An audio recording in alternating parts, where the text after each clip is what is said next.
There's a very specific feeling you've probably had while standing in a place you've never actually been, a hallway, a doorway, a stranger's kitchen. And for about 2 seconds, your whole body is completely convinced you've lived this exact moment before. Not something similar, not a memory it reminds you of. The actual moment, again, somehow. Then it's gone, and you're left standing there a little rattled, wondering what your own brain just did to you. Here's the part that should surprise you first. This isn't some rare glitch a handful of people get. Depending on the study, somewhere between 60 and 97% of people report experiencing this at least once in their life. That's not a strange minority experience. That's most of humanity, quietly living through the exact same unexplainable 2 seconds, almost never talking about it afterward. For most of the last century, the explanations on offer were, frankly, a little embarrassing for science. Past lives, parallel universes, a memory leaking backward from a future that hadn't happened yet. Even Sigmund Freud took a swing at it, tying it to repressed desire. These ideas had one thing going for them. They sounded profound.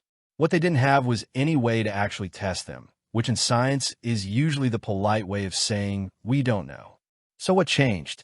Researchers found a way to trigger this feeling on command in a lab without waiting around for it to happen naturally. At the University of St. Andrews, memory researcher Jentzsch O'Connor has spent years doing exactly that, using virtual reality scenes deliberately designed to closely echo something a participant had seen earlier without consciously remembering it. His work points to what's now called a memory expectation conflict. Two systems in your brain briefly disagree with each other. One says this is familiar. The other searches for the actual memory to back that feeling up and comes up empty. That disagreement, that half-second argument between two parts of your own head, is what you experience as déjà vu. Here's where the research gets genuinely reassuring instead of unsettling. According to O'Connor, déjà vu happens when your temporal lobe sends a signal up to your brain's frontal decision-making regions, essentially flagging, this feels like a repeat. Your frontal lobe then checks the claim against what it actually knows, and when it finds no real prior experience to match, it corrects the error and produces the distinct, slightly dizzy sensation you notice. In other words, déjà vu isn't your memory failing. It's your memory catching itself mid-mistake and telling on itself in real time. There's a second, almost comically simple explanation running alongside that one. Some researchers think déjà vu can happen when you glance at a scene for a split second while distracted, barely registering it, and then properly look again moments later. That second look feels eerily familiar because, in a real sense, it is one. You already saw it. You just weren't paying attention closely enough the first time to consciously realize you had. And here's a detail that surprises almost everyone the first time they hear it. Déjà vu happens far more often in young people, and it steadily declines with age. That's backwards from how we usually think about memory quirks, which we associate with getting older, not younger. O'Connor's explanation is that younger brains tend to have more active, more efficient frontal fact-checking regions, the exact system responsible for catching the false familiarity signal in the first place. As that fact-checking sharpness naturally declines with age, so does the frequency of déjà vu, which means, strange as it sounds, getting déjà vu less often isn't necessarily a sign of sharper memory. It might mean the opposite. The phrase itself is younger than you'd think. Déjà vu was coined in 1876 by a French researcher named Émile Boirac, who used it to describe exactly this sensation in a letter discussing psychical phenomena of the time.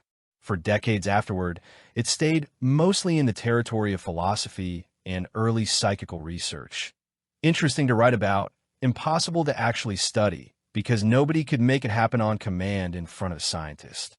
That's precisely why the modern lab induction work matters so much.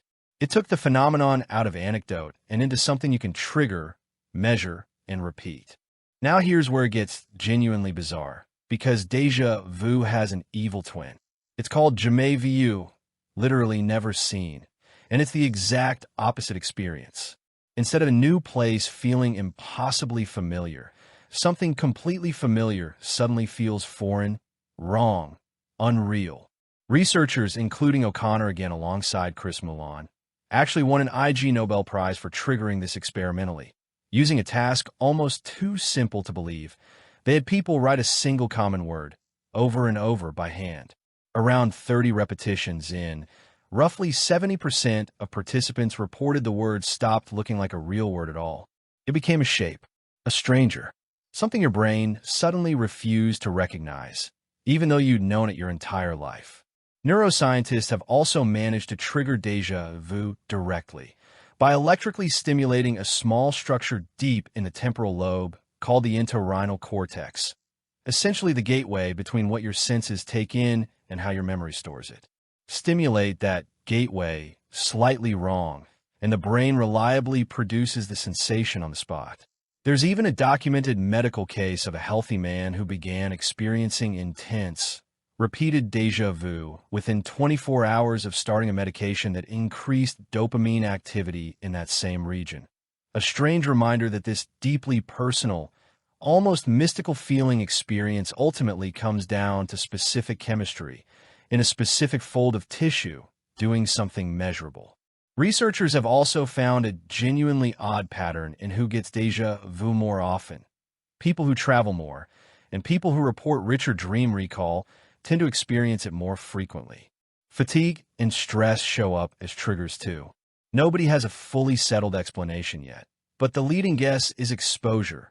More new places, more unfamiliar scenes, simply gives that fact-checking system more raw material to occasionally misfire on. There's one more case worth knowing, mostly because it shows just how far this research has traveled. In a recent medical case report, doctors documented a woman in her late 70s who developed a persistent, looping déjà vu sensation for months after a severe COVID-19 infection. She described it almost unbearably as feeling like she was living the same day over and over.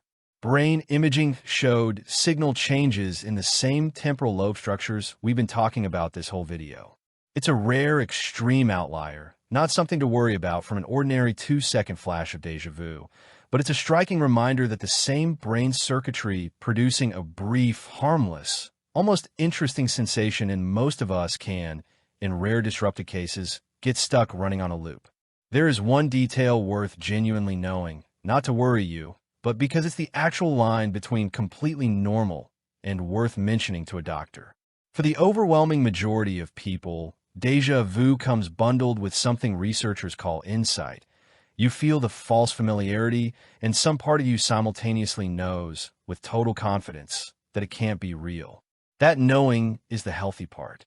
In rare clinical cases, usually tied to specific temporal lobe conditions, that insight goes missing. The person doesn't just feel like they've lived the moment before, they become genuinely convinced they have. If you've ever had déjà vu and immediately thought, that's weird, that can't actually be true.